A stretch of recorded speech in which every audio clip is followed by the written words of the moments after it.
जिंदाबाद, चेयरमैन साहब जिंदाबाद, इतना जल्दी मरेंगे नहीं अल्लाह से अल्लाह को बहुत काम करके जाए। और तो मेरे बात सुनिएगा, जब दूसरे बार माननीय मुख्यमंत्री जी ने मुझे मदरसा बोर्ड का चेयरमैन बनाया, माइक मुंह के करीब कीजिए, तो मैं सरकार का नौकर हूँ, बहुत ईमानदारी के साथ काम करता हूँ। पिछले 40 साल से मैं मक्का और मदीना में रहा हूँ, इसलिए मैं सिर्फ और सिर्फ अल्लाह से डरता हूँ और हमारे नेता आदरणीय नीतीश कुमार जी के हुक्म को मानता हूँ।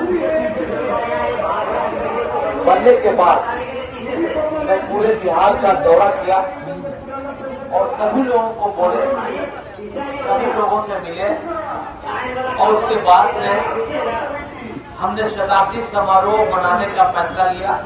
हमारे बोर्ड के लोगों ने फैसला लिया, सेक्रेटरी साहब उसमें पेश थे, हमारे बोर्ड के अमला भी यहाँ मौजूद है, अब्दुल सलाम साहब सेक्रेटरी भी आए हुए हैं, उनको लेके मैं आया हूँ। तो पूरे बिहार के जब दौरे में मैं गया तो आप लोगों की परेशानी को सुना और कागज मुझे मिला और सारे को एकजा करके, और मैंने माननीय मुख्यमंत्री जी को कहा कि 21 अगस्त को हम लोग शताब्दी समारोह मनाएंगे, जो पिछले साल ही मना लेना चाहिए था। लेकिन इकबाल ने एक शेर कहा है कि जमहूरियत वो तर्क हुकूमत है जहां बंदे को तौला नहीं करते, गिना करते हैं। तो मैंने शताब्दी समारोह बहुत आजादी के बाद इतना बड़ा जलसा अब्दुल सलाम साहब के निगरानी में, मेरी अध्यक्षता में जो हुई है, मैंने वहां भी कहा था माननीय मुख्यमंत्री से कि कुछ और मांगना मेरे मसलक में कुफ्र है, ला अपना हाथ दे मेरे दस्ते सवाल में। मैंने सब कुछ आप लोग के लिए मांगा था और नीतीश कुमार जी ने कहा भी कि सारा काम तो हम ही ना किए हैं, अब बाकी जो छूट गया है वो हम ही करेंगे, जो आप लोगों का है आप लोग की तरफ से लिख के दे दीजिए, उसको भी कर देंगे। क्या करना है? ये बात ध्यान है कि नहीं आपको?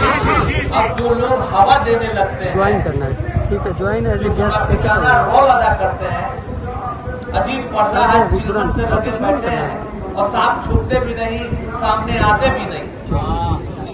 मैंने हमारे सामने बहुत सारे लोग हैं जिनको मैं जानता हूँ, और तो कुछ नहीं करना है। मैंने काम किया, सारी बातों को रख दिया और फिर हमारे पास आपके अध्यक्ष सरपरस्त अब्दुल साहब, माताब साहब, उनके जितने भी साथी हैं, जितने संगठन के लोग हैं, उन लोगों ने कहा कि हमारे काम में देर हो रहा है। हमने कहा देर हो रहा है तो मैं कोशिश तो कर रहा हूँ, मेरी तो वकालत है, लेकिन आपको बताना चाहता हूँ कि माजी को उठा के अगर देखिएगा तो 2005 के पहले क्या था, 3000 रुपया 2500 रुपया मिलता था और ईद का ईद मिलता था, और नीतीश कुमार जी ने एक कलम से 817 मदारिस को 823 किया, और ये भी सब बचा हुआ है जो कैबिनेट से 1637 का मैटर चल रहा है, उसमें हमारे बोर्ड के जितने भी स्टाफ हैं उन सब लोग को मैंने युद्ध स्तर पे 11-12 बजे तक लगाया।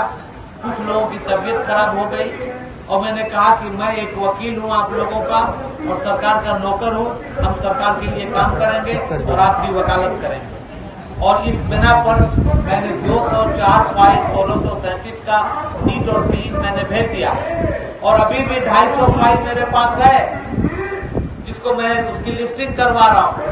और पिछले बोर्ड की मीटिंग में ये तय पाई कि प्रोसिक्यूटिव समिति के लोग जो है, रिकॉग्निशन समिति के जो लोग हैं, वो लोग इसमें साइन करेंगे। अब उन लोगों का क्या मंशा है मुझे पता नहीं है, लेकिन मैंने जब जब उन लोगों को बुलाया वो लोग आए नहीं टाइम पे, अपने हिसाब से आ रहे हैं। हमारे लोग परेशान हैं, मैं सबको पैसा दे रहा हूँ खाने का, काम करवाने का, तो मेरी जिम्मेदारी नहीं है कि उन लोगों को बोर्ड के ऑनरेबल मेंबर को मैं बुलाऊं। मैं उन लोगों को कहता हूं कि आके कौम का भला कर दीजिए, या खुदा इतना तो कहा हो जाए मेरा नुकसान गैरों का भला हो जाए। लोग मानते नहीं है तो मैं क्या करूं, लेकिन फिर भी मैं यकीन दिलाता हूं कि 200-250 फाइल और पड़ा हुआ है। 27 को वो लोग आएंगे जो कमेटी बनी है, उप समिति बनी है, उसमें अगर वो लोग भेज देते हैं जो बोर्ड में पास है, तो मैं 28 को बोर्ड की मीटिंग बुलाया हूँ कि भाई इसको भी फाइल को भेज दो। हमारा क्या जाता है, हम तो चाहते हैं कि हमारे जितने 1637 के फाइल है वो हो जाए। हमारे जो नए उम्र के बच्चे हैं, जो साइंस टीचर हैं, जिनका जो है वो 6,000 से 12,000, 12,000 से 24,000 जो ट्रेंड है उनका हो जाए। जो हाफिज लोगों की सैलरी कम है उसको बराबर में लाया जाए।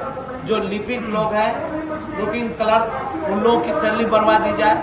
तो मैं तो अब्दुल सलाम साहब का शुक्रिया अदा करूंगा और अपने बोर्ड के तमाम स्टाफ का कि उन लिपिक का भी जो है हम लोगों ने लिख के दे दिया है विभाग को। अब पुराने टीचर का इंक्रीमेंट जो आप लोग का सबसे बड़ा ज्वलंत है 13 से आप लोग का है।